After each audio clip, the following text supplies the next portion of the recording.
Cette vidéo, c'est pour vous rappeler 5 points de vigilance dans la mise en place du télétravail. Important.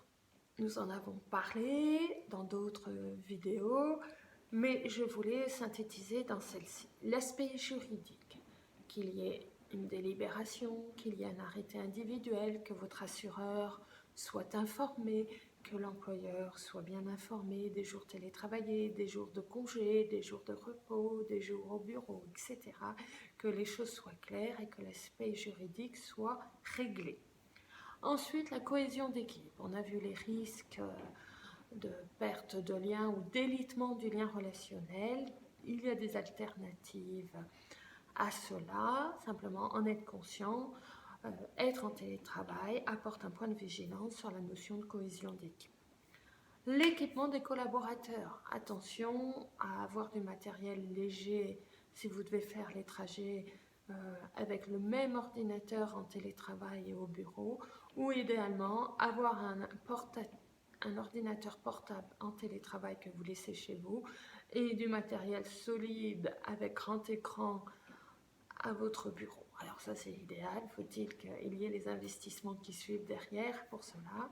Mais en tout cas, vous n'emmenez pas un ordinateur qui pèse son poids à domicile, parce que là, vous commencez à développer des TMS, troubles musculo-squelettiques par le port de charges lourdes, récurrents, si ça pouvait être le cas. Donc un équipement adapté, on a vu qu'il y a des moyens d'avoir un grand écran complémentaire à son ordinateur portable ou une projection sur votre écran de télévision si c'est large pour ne pas vous abîmer la vue.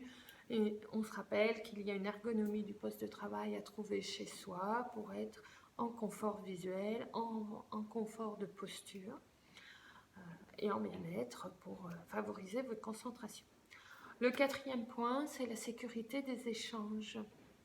Souvenez-vous, vous êtes avec votre connexion personnelle en télétravail ou une connexion d'un exploitant si vous êtes dans un site de coworking.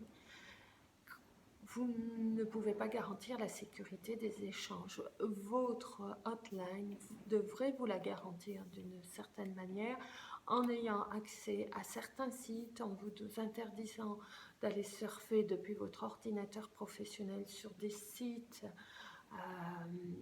avec virus ou qui peuvent être dangereux pour maintenir la sécurité. Il y a des passes particuliers, des clés token ou d'autres outils qui peuvent vous être proposés pour favoriser une sécurité informatique maximale. Dernier point, cinquième point, donc aspect juridique, cohésion d'équipe, équipement, sécurité des échanges informatiques. Le dernier point, l'accès aux ressources. Assurez-vous que toutes les données dont vous avez besoin sont bien en e-administration, accessibles à distance, téléchargeables, visionnables depuis un poste, un écran d'ordinateur ou un téléphone. Voilà, à bientôt.